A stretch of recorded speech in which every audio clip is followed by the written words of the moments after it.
Hello, good morning. Welcome to listen to your story and learn a moral program. This is your storyteller K.V. Narendra English Jetway School Vilpchalla Musnoor Mandal, Yelluru district.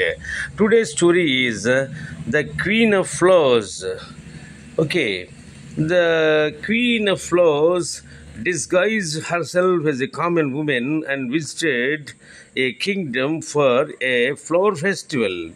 Everyone looked for the source of a divine fragrance. Then they saw the woman wearing a ring of flowers. The woman said, one needs to be honest and noble to wear these magical flowers. A wicked wizard lied. I have all the qualities you speak of. But as he held it, his head ached badly. He cried, giving back the ring. I lied. Forgive me.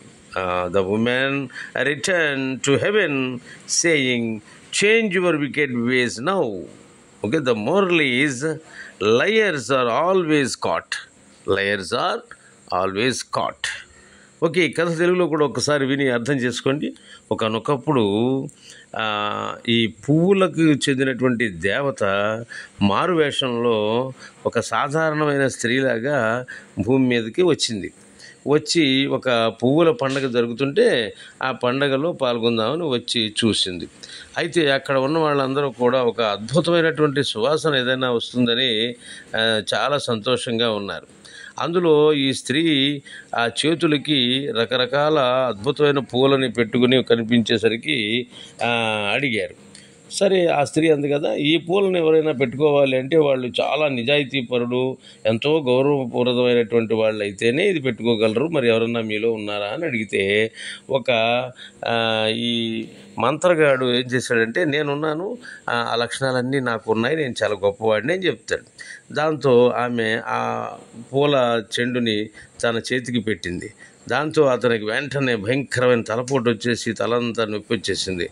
తట్టుకోలేక అతను గట్టిగా అరుస్తూ ఆ పూలకు చేతికి ఉన్నటువంటి పూల చెండు తీసి ఆమెకి ఇచ్చేసి, అమ్మ తల్లి, నేను అబద్ధం చెప్పాను, నన్ను మన్నించండి, నేను ఇంకెప్పుడల్లా మాట్లాడినని చెప్పి అన్నాడు. దాంతో ఆమె ఏం చేసింది, ఆ పూల చెండు తీసుకొని స్వర్గానికి వెళ్ళిపోతూ అంది కదా, మీలో ఉన్నటువంటి క్రూరమైనటువంటి ఆలోచనలు, ఈ దుర్మార్గపు స్వార్థపూరితమైన ఆలోచనల్ని మార్చుకోండి, అప్పుడు అంతా బాగుంటుందని చెప్పి వెళ్ళిపోయిందనమాట. ఈ కథలో నీతి ఏమిటి అని అంటే, అబద్ధాలు చెప్పేవాడు ఎప్పుడైనా దొరికిపోతాడు. అబద్ధాలు చెప్పడం, మోసపూరితమైన మాటలు మాట్లాడటం, ఇవన్నీ కూడా చెడ్డవన్నమాట. అవి చేయకూడదు. మనం ఎప్పుడు కూడా నిజాయితీగానే ఉండాలి. ఓకేనా? ఈ కథ నీతి మీకు నచ్చినట్టయితే మళ్ళీ వినండి. అట్లాగే మీ స్నేహితులకు పంపడం మర్చిపోకండి. మరలా ఇంకో మంచి కథతో రేపు కలుసుకుందాం. అంతవరకు సెలవు. Okay, bye.